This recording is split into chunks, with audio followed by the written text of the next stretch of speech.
Controlling a quantum computer can mean a lot of things.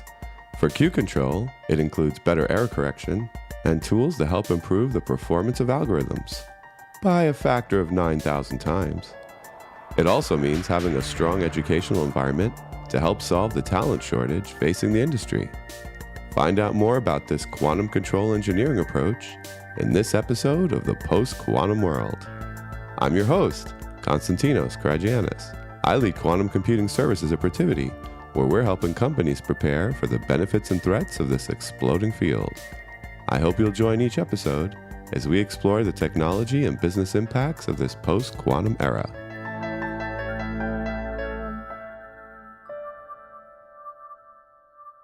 Our guest today is founder and CEO of Q-Control, and I'm really excited to have him here. He's also a professor of quantum physics, and I've kind of been following him for a long time, so it's really great to have him here. So welcome, Michael Biercuk. Thanks so much. It's a real pleasure to be with you. Yeah, and you got to work with Dave Wineland, right? Years ago, Nobel Prize winner. Yeah, it was before he won the prize. Yeah, but it was he had long been projected to be a winner at some point in the future. He was passed over in a sense in the late 90s, and everybody kind of knew it was coming. And so every year we were hoping and praying that it would come to him. It wasn't until a couple of years after I left, but well deserving. Yeah, I remember when I was talking about quantum in the early days to customers, I kind of used his winning it as a big moment. It's like, look, they're really paying attention to this. This is important, quantum computing. Yeah, it was a big statement. In a sense, his award was like lifetime achievement, right? He had done so much to build this field, and one of the more niche technical results that he had achieved earlier in his career, he was passed over, unfortunately. But it was nice that ultimately they had this first major prize that was going in the direction of quantum computing for him. Yeah. I've heard lots of good things coming from Australia lately in general when it comes to quantum computing right now, shifting gears to where you are. And we might touch on this later, but that whole nature thing that was published recently, the UNSW, the high fidelity of qubits. I don't know if you wanted to chat about that at all today, but it's just an exciting time trying to get these machines. And Q-Control's whole goal, it seems, is to make machines that are more reliable and help other companies get there along with other offerings. So do you want to tell us a little bit about this company? It's almost a little hard for people to grasp probably when they first hear about it because you do so much, We do so much, but we really do one thing. And that one thing is make quantum technology useful, right? Our focus is on ensuring that any application of quantum technology, whether it's in computing like we were just talking about, or it's in sensing or in clocks or in a range of other things, that they achieve their potential. And we do that by a focus on something called quantum control engineering. The inspiration is classical control engineering. I know it's something that may not be very familiar to most people, but classical control engineering, it's the discipline that makes everything work. And the best way you'll have seen it recently is if you've seen these awesome videos from Boston Dynamics of the walking robots that they hit with a hockey stick and they right themselves. Those are systems that obviously they're walking bipedal often robots. They fall over if you don't do something to stabilize them. Boston Dynamics has specialized in control theory, control engineering to stabilize these robots. And we have a similar approach.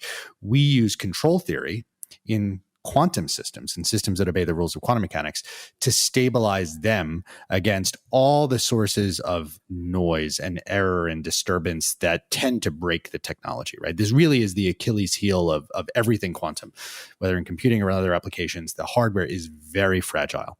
And our whole existence is based on overcoming that problem, the fundamental challenge in the field, using our specialization in quantum control.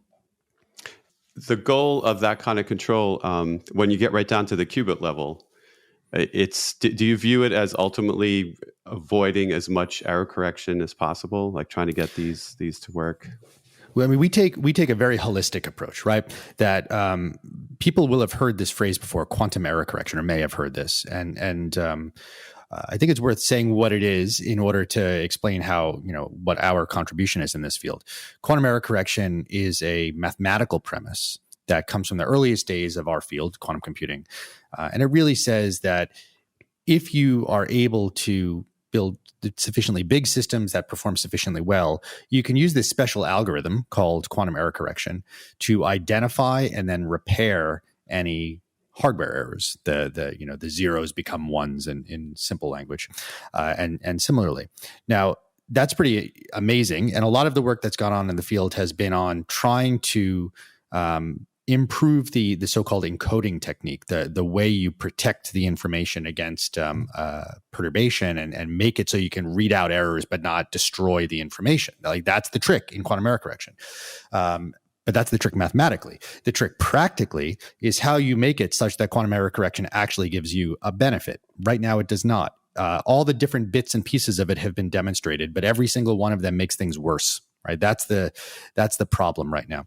Our focus is on working through all the practical challenges, not the math challenges, not the things that you write down pen and paper to say this is what you could get if you have an infinitely large quantum computer, but the practical challenges today that will help make quantum error correction feasible and make it beneficial. So that starts at the qubit level. It starts at the way you manipulate the individual quantum bits, because quantum error correction is just an algorithm. It's an algorithm. If it's an algorithm, that means it has building blocks like quantum logic gates. And so we can improve all of those building blocks.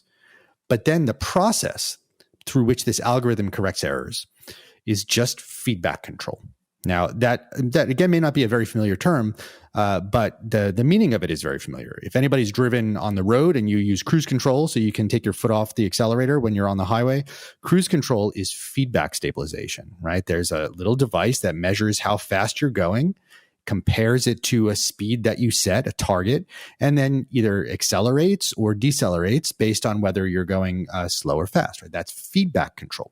Quantum error correction is just feedback control for quantum systems, and it's very specialized and it's tailored to do some fancy things, but it's just feedback control, and that's something that we specialize in. So there's a range of ways that Q-Control makes quantum error correction a practical reality beyond just the math, but it is a core part of what we are working on as a company. Yeah, and that's probably the best I've heard a guest explain it on this show. So yeah, well, that's very nice to hear. Yeah, and I noticed you've been on that level when it comes to that more down to the component level. You've been working with a lot of different manufacturers. Is this continuing on to the present? Are there releases of processors that we don't know about that are still kind of in the works closely with you guys? You don't have to reveal any secrets, but. Well, look, I mean, there are industry roadmaps. There are all sorts of engagements that are going on right now that obviously neither the companies nor we can talk about. What I can say for sure is that Q-Control as an organization has many partners across the sector. We have customers among many of the major hardware manufacturers and R&D teams at national labs and universities. And yes, we have demonstrated our software tools for quantum control on all of these different platforms. And we've shown some really, really outrageous results. So the most recent result, you'll get the sneak peek here, is that we were able to show, using our techniques for reducing errors in quantum algorithms, up to 9,000 times improvements in quantum algorithms. 9,000 times over the best competitive approach, right? So this is not, setting things up to fail and then making it better. It's really pushing as hard as we can with everything that's in the public domain and then comparing with our tools. And the results are just outrageous. And it all comes from the power of quantum control to improve all of the bits and pieces that make quantum algorithms function. Wow, that's amazing. So were you using any kind of third-party benchmarking to actually run that through real world circuits? Or yeah, absolutely. So there's an organization called the QEDC, the Quantum Economic Development Consortium, of which Q-Control is a member. The QEDC published a set of what are called algorithmic benchmarks. So these are, if you come from the high performance computing world, there are things like the LINPACK benchmarks. It's kind of similar. These are emerging standards for testing quantum computers. So yes, we use those benchmarks, and then we compared how those benchmarks performed with the default or the competitive approaches, and then with our approaches, and those results are really quite substantial. And they vary obviously by algorithm. Some of them are better improvements than others, depends on the nature of the algorithms, but up to 9,000x. That is a pretty stellar number. Would you say that this is going to affect any of the published roadmaps soon? Would you say that maybe they're not even optimistic enough, that maybe things would be even better than what we're hearing? Well, so the important thing is, like, how does 9,000x compare to what we need to achieve, right? Mm-hmm. Now, in our sector, our view, in a hand wavy ways, this is back of the envelope calculations, we need about 100,000x improvement over what you see right now to get quantum advantage, when it's actually, quantum systems perform well enough to potentially perform some useful tasks. Most of the industry roadmaps have focused on one dimension of that, which is how big does the quantum system have to be? How many quantum bits? How many qubits? And that is a thing that only the hardware manufacturers can press on. And so we are excited for our partners to continue rolling out bigger and bigger systems. But the other part is the acknowledged but largely unaddressed gap in performance, that all of those quantum bits have to get better and better and better. And what we are demonstrating is that we can make each one better. And then when we put them all together and we execute an algorithm, we can make that entire algorithm perform better in a way that is more than the sum of its parts, right? This is very important. If you only fix the little individual elements, then you don't realize the full potential of either quantum control or the hardware, because there are things that emerge only when you run the algorithm. There are errors that creep in only when you run the algorithm. So we take care of both parts: errors at the hardware level, the lowest, the gate level it's called, and errors at the circuit level. And what we're really doing is allowing those hardware roadmaps to realize the full potential of the processors, because just qubit numbers alone is not enough to deliver what we need. Yeah. Would you say this would impact something like quantum volume or something newer like CLOPS? Would it actually have any real world impact on those metrics? So quantum volume is a really interesting one, right? Quantum volume and these other metrics, they're proxy measures, right? So the idea is, can I boil down the performance of my processor to some very simple metric that's sufficiently telling to inform whether it's a good processor or not a good processor, or how does my processor compare to yours, et cetera. A lot of work has gone on in the community and shown that those proxy metrics may not actually give very much predictive power when it comes to running a real algorithm. And so the newer move to algorithmic benchmarks, where you have a suite of algorithms, not just one proxy measure, but a range of measures that give you a broader view of how well the system performs. That's where we've been focusing our attention, right? We've looked at things like quantum volume as well, but we find that pursuing the algorithmic benchmarking suite is the most informative approach. And frankly, it is the thing that most closely mimics how we evaluate supercomputers today. We don't have one measure. We may report something like flops, right, floating point operations per second, but instead, the people who build and benchmark systems talk about bisectional bandwidth and bytes per flop and all these other metrics that don't typically get talked about, right? But they're all core to evaluating processor performance. So we stick with the algorithmic benchmarking part. Okay, yeah, like I'm a fan of this super tech supermark benchmarking. I don't know if you saw that, where they take machines through their real paces. Yeah, I mean, look, Sandia did the same thing. The QEDC did this. They did multiple processors, multiple algorithms. We follow established benchmarking approaches, and we just demonstrate these multi-thousand-x improvements in the performance of the hardware against those benchmarks. Okay.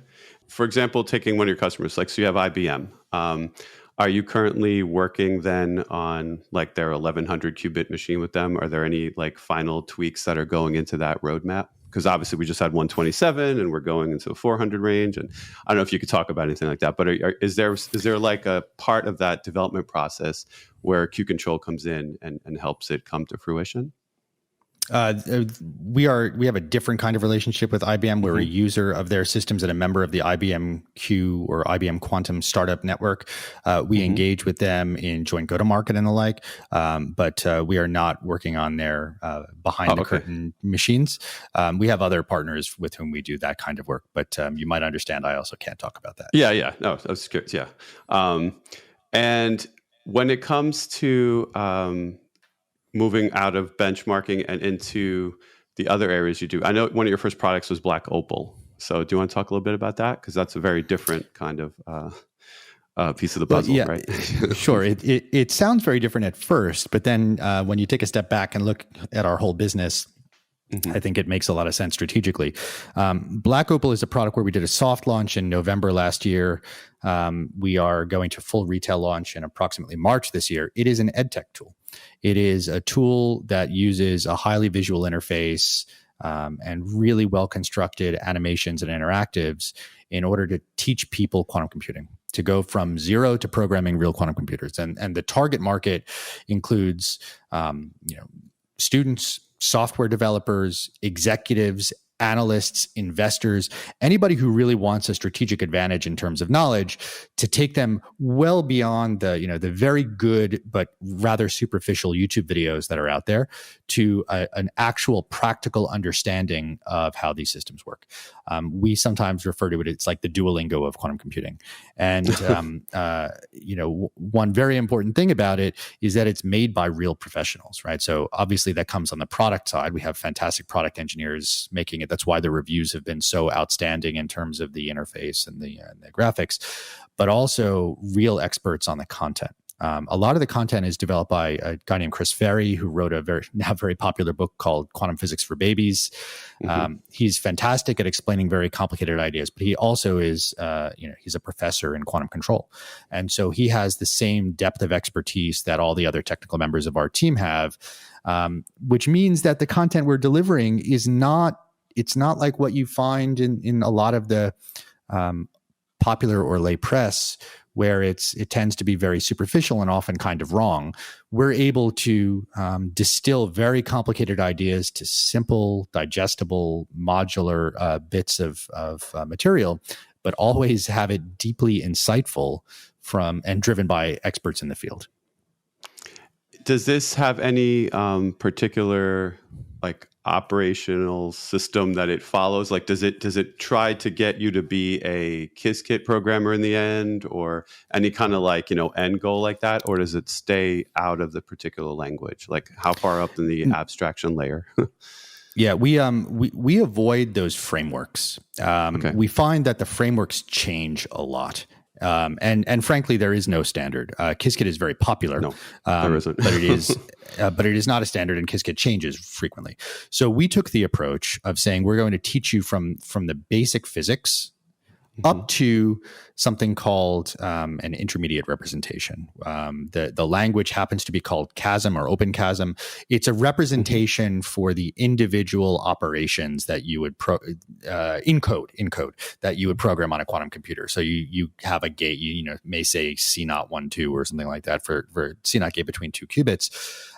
That intermediate representation is actually pretty broadly adopted by most of their players. It's still something that's under development, and there will be continued refinements to the intermediate representation. However, that is sufficiently hardware and framework agnostic that it can plug into any. Now, what we're adding as we go forward with this platform is a range of vertical modules. So we're going to be adding quantum computing for finance, quantum computing for transport and logistics, quantum computing for biotech and pharma.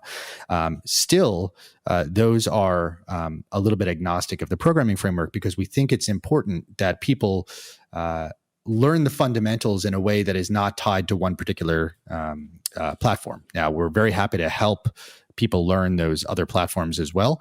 But there are great resources available. The Qiskit textbook is very good if all you want to do is learn Qiskit, but we want to teach people quantum computing, not just Qiskit.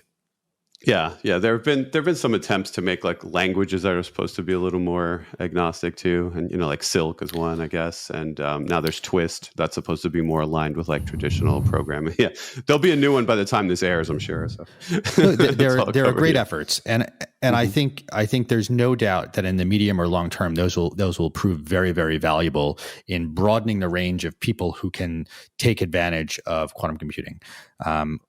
We have a view that the fundamental problems right now are primarily related to the performance of the hardware. And so we focus our technical efforts there.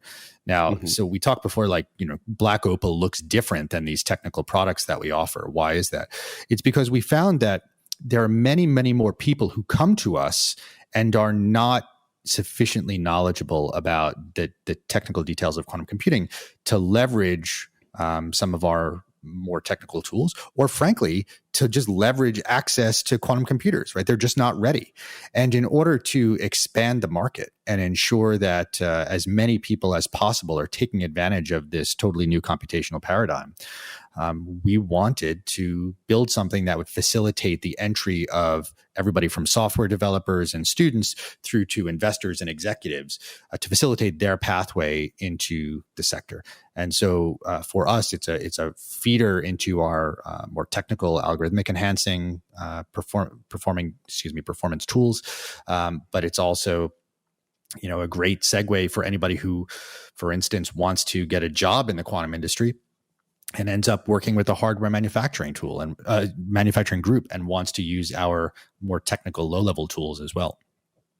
Yeah, and I've heard you say publicly that you don't think everyone has to have a PhD to contribute in quantum computing, and I totally agree. I think we're going to have an army of coders with like bachelor's degrees that are going to be doing some real good in this space, very soon. So it is good to see this approach. Yeah, look, we want to facilitate that. We want that to happen, and we know it needs to happen to drive the field forward. And so Black Opal is the best way we do that. Yeah, we really have a serious skill shortage. Good luck finding someone with just the right blend. Absolutely true. Yeah. And so you talked about coming modules. I was curious. So you have like, let's say the one with finance.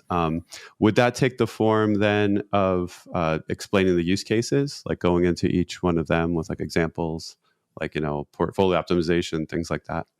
So the core material that's in the tool now and that's being released before the retail launch, which is in March, focuses on taking you from the basics of understanding superposition and waves and measurements in quantum computing and noise, the reality of quantum computing, all the way up through programming algorithms.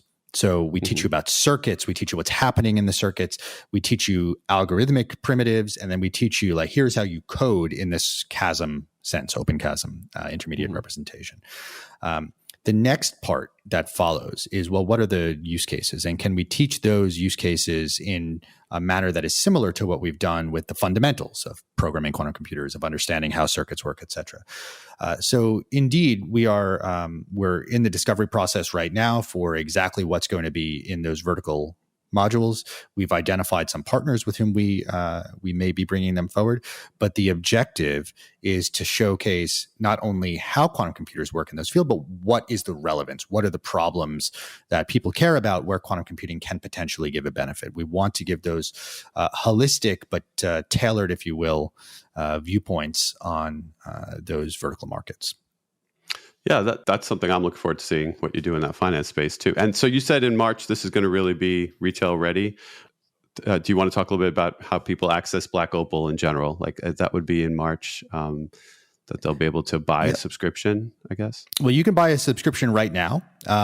We had a soft launch around the holidays with some great discounting, and the market uptake was just incredible. The feedback we had was unbelievably positive.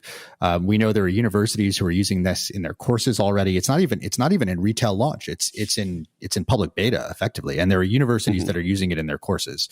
That was all the soft launch. We're going to the full retail launch, which means all of the core material, all the way up through programming quantum computers in this open chasm language, that will be released in March. But you can get on right now, have access to the first 6 of the 9 technical skills, we call them, and begin accessing. If you purchase early, we'll give you some extra time as well to take advantage of this beta period before we go to full retail launch. And then after that, after the retail launch, we'll be working on the enterprise version, which includes a lot of these vertical modules. Oh, okay. So they'll be in there, and will there be like volume discounts, I'd imagine, or something for enterprise, so they can have all their employees kind of join in? And...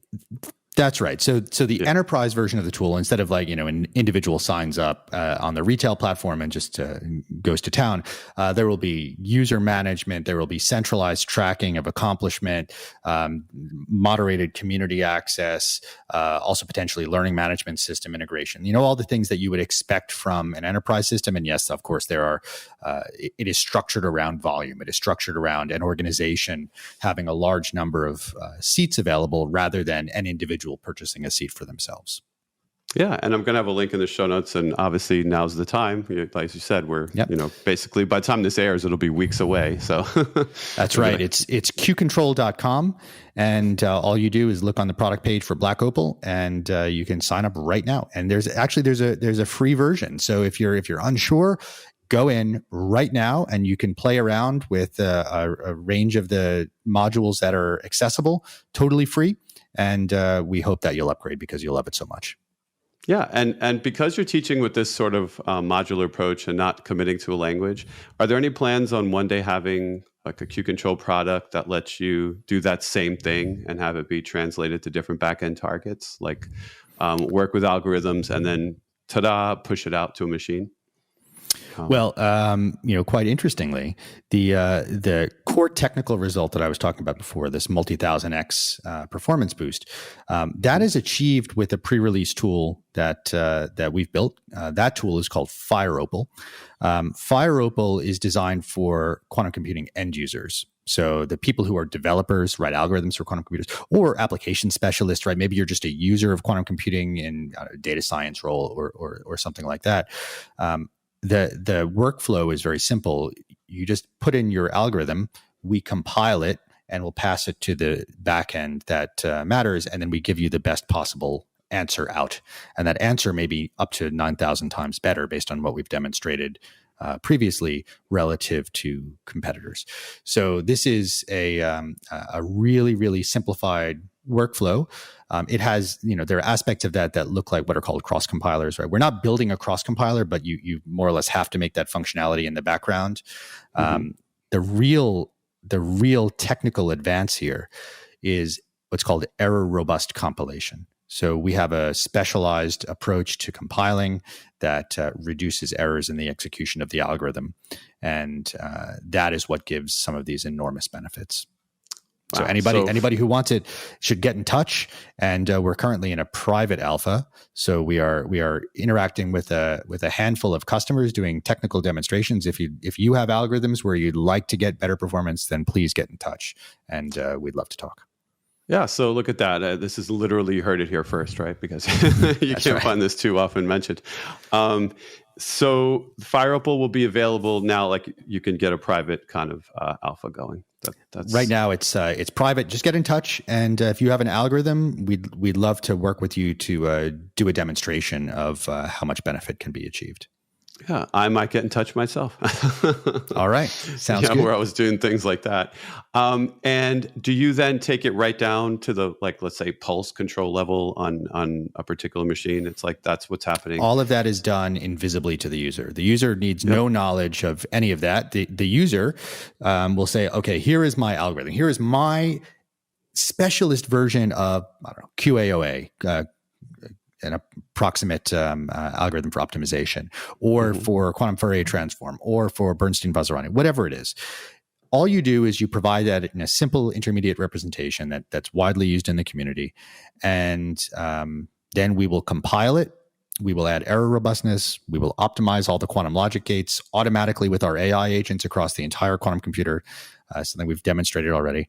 And then we'll execute with our definitions of the circuit and the quantum logic, and we will give you the answer, which will be much better. That sounds great. Yeah, I want to play with that. So thanks so much. Again, I was really excited to have you on here. Been following you for a while, so it was great to meet you this way. It's my pleasure. Thanks so much. And I hope you and your audience who are interested in taking advantage of these tools, either like the educational tools or the really technical tools, please just get in touch. We're happy to work with you. Yep. And again, it'll all be in the show notes too. Thanks. Great. Now it's time for Coherence, the Quantum Executive Summary, where I take a moment to highlight some of the business impacts we discussed today, in case things got too nerdy at times. Let's recap. Q-Control aims to make quantum technology useful via quantum control engineering. Avoiding errors, noise, and other interference are key steps. Error correction has been around since practically the beginning in quantum computing as an idea. Q-Control is working on improving all the building blocks used to make error correction a reality. The goal is to make error correction a reliable feedback control system, sort of like cruise control systems in cars that detect when you're approaching a car in real time and adjust your speed. Q-Control's techniques were able to demonstrate up to a 9,000-time improvement in algorithm behavior. This approach is available to users in a tool called Opal. This tool is still in private beta, but its boost to compiled code performance was verified by independent benchmarking. Q-Control feels we still need 100,000 times improvement to attain a quantum advantage in practical applications. Reaching this goal will need a combination of steady improvements to hardware and algorithms, the gate level and the circuit level, if you will. To see or measure these benefits, Q-Control naturally emphasizes the importance of measuring quantum systems with an algorithmic benchmark suite. Metrics like quantum volume don't reflect real performance. The company is also addressing the labor and education shortage in the industry with Opal. This is a visual learning environment to take users from zero to programming quantum computers. Like a Duolingo for quantum computing, with premium educational content and digestible modules. It teaches basic physics up to algorithm fundamentals shown in OpenChasm as an intermediate representation of coding. This agnostic approach avoids using one language only. I'm excited to see the Quantum for Finance module they're working on. We're in agreement that we need more bachelor's degree coders in the industry. That does it for this episode. Thanks to Michael Biercuk for joining to discuss Q-Control. And thank you for listening. If you enjoyed the show, please subscribe to Protivity's The Post-Quantum World, and maybe leave a review to help others find us. Be sure to follow me on Twitter and Instagram at ConstantHacker. That's Constant with a K, Hacker. You'll find links there to what we're doing in quantum computing services at Protivity. You can also DM me questions or suggestions for what you'd like to hear on the show. For more information on our quantum services, check out Protivity.com or follow Protivity Tech on Twitter and LinkedIn. Until next time, be kind and stay quantum curious.